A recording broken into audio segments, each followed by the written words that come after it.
Hello, friends. Welcome to my YouTube channel.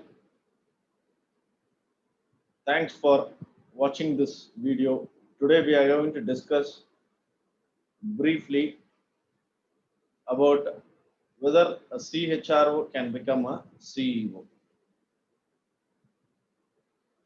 Can a CHRO become a CEO? Is the subject for discussion today.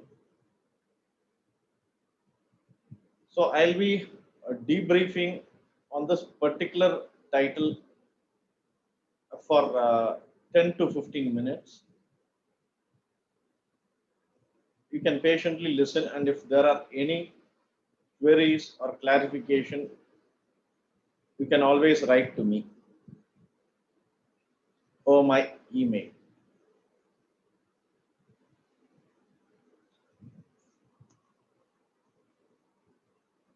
First, let me just share my screen. It's going to be a small, very small presentation.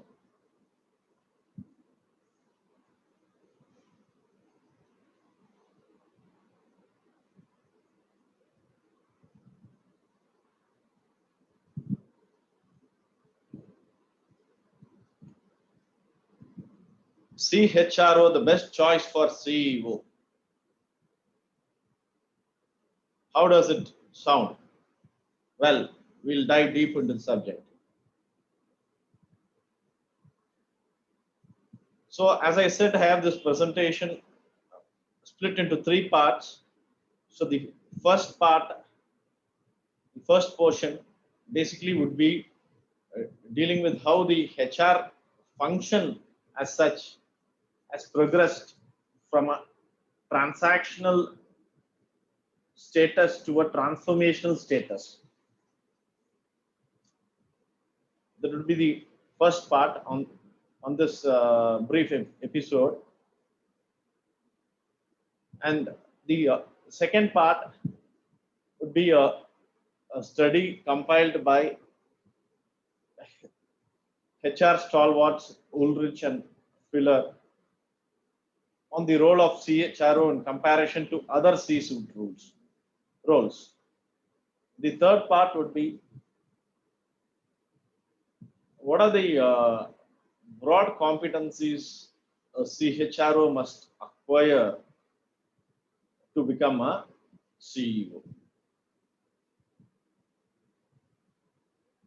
So first, let me enlighten you on the transformation of the HR function. Maybe a decade and a half ago, HR was primarily seen as a back office function, dealing primarily with time office activities, payroll activities, compensation and benefits, answering employee queries, attending to grievances. In today's digital era, it has been completely replaced by technology, automation, and artificial intelligence. All these clerical activities or the so-called transactional activities have been taken over by technology. And the modern day HR has to focus on strategic activities. So this paradigm shift has happened in the past 15 years. During this past 15 years, the CHRO was reporting to the COO, and he could not influence in the C-suite. He was unable to influence in the C-suite. But in today's context, the CHRO has started reporting to the CEO. This is again a current major shift. Today's CHRO should have high level of leadership abilities and strategic implementation skills. The bottom line is HR has moved away from supportive function to a game changer, enabling the strategy of the business strategy enabler. Now let me move on to the second part. This is a study which was conducted by HR management leaders, Dave Woolrich and Filler, on CHRO's role within the corporate suite. CHRO's role was compared to other C-suite roles such as CEO, COO, Chief Operating Officer, CFO, Chief Financial Officer, CIO, Chief Information Officer, CMO, Chief Marketing Officer. Here, what they did is they took the best performers from all these positions, and whoever drew the highest salary they identified, and they compared. Understandably, CEO earned a higher as compared to other C-suite roles, followed by COO. Surprisingly, CHRO stood third. A 360-degree assessment was administered for over a period of 10 years in these 6 C-suite functions, wherein for more than 1,000 leaders participated. They were ranked, evaluated on a scale of 1 to 7, 1 being the lowest and 7 being the highest. They were evaluated on 3 leadership categories, which were divided into 14 aspects. And the outcome was the CEO traits were closely matching to the CHRO traits.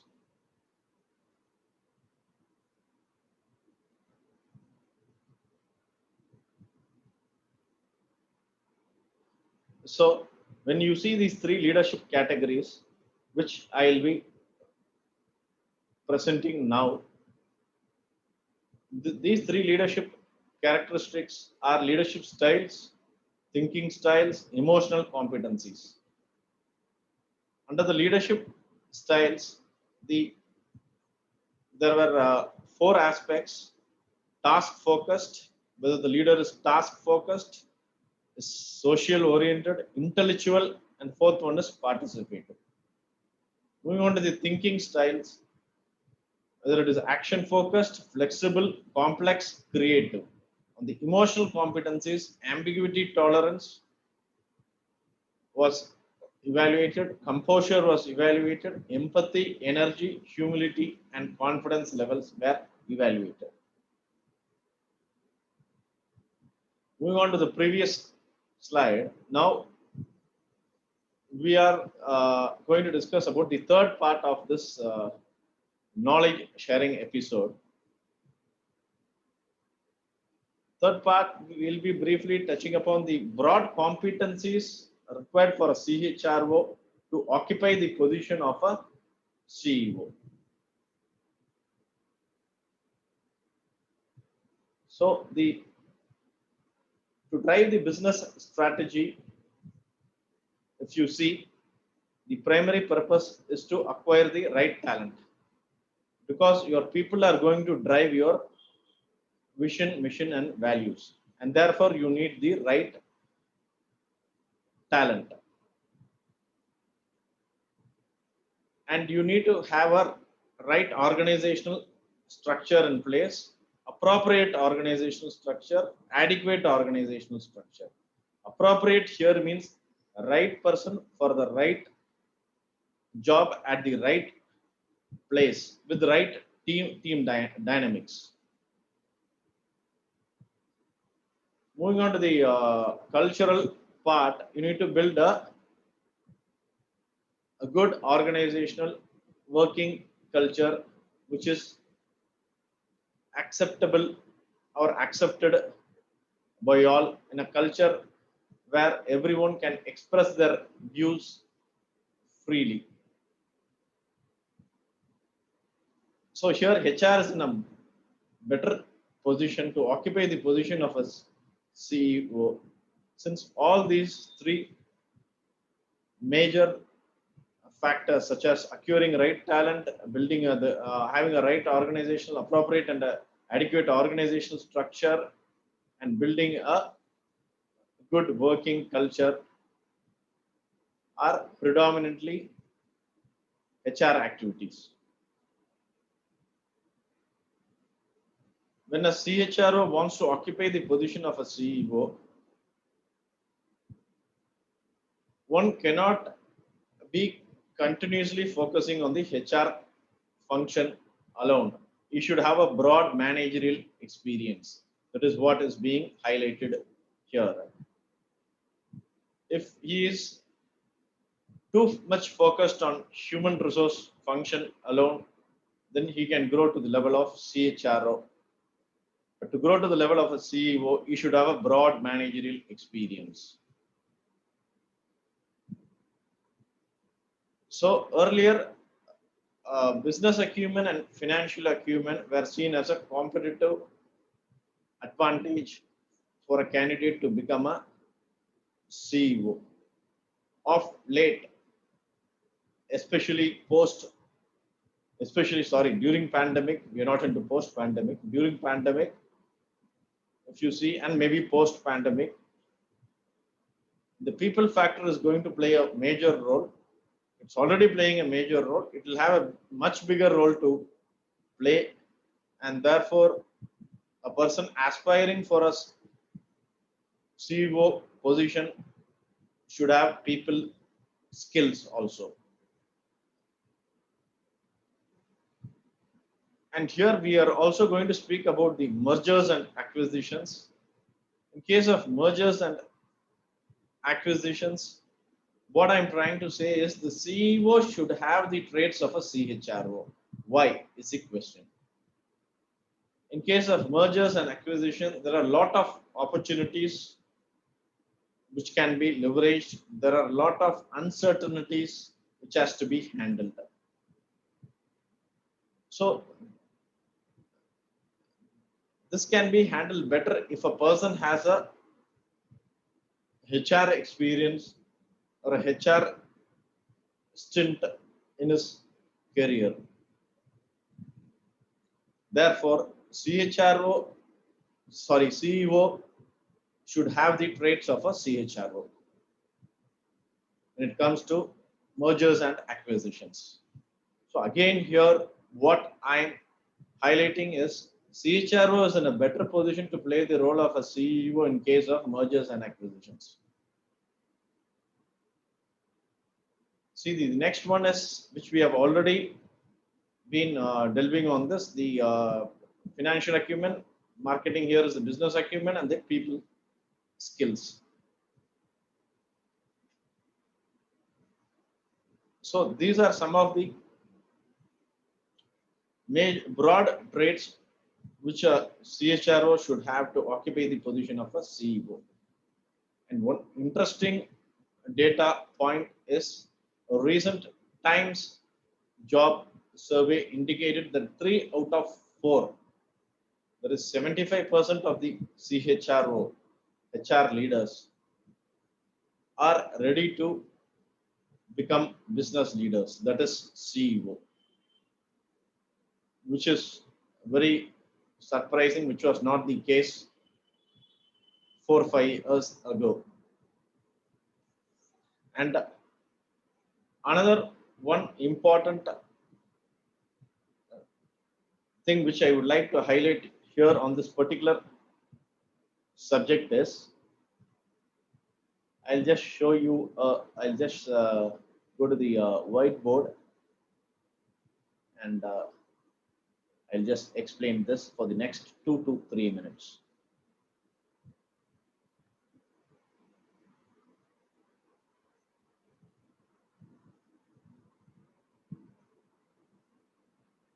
Just a minute.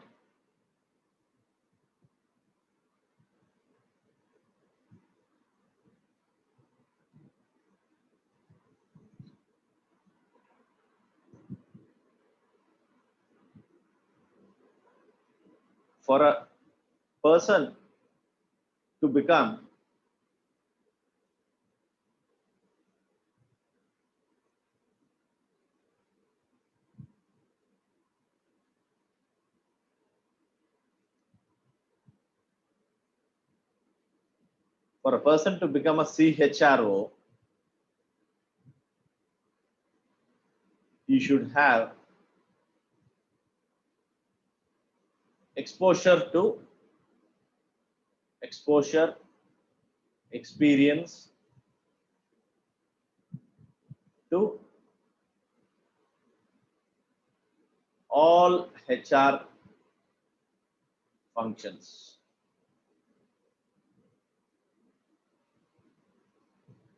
or all HR domains. Whereas for a person to become a CEO, you should have exposure to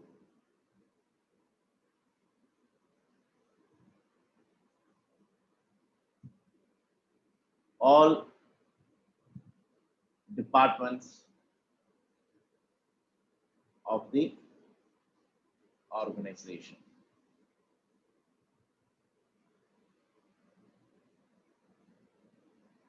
This I have explained in simple words. And one more thing which I would like to debrief here is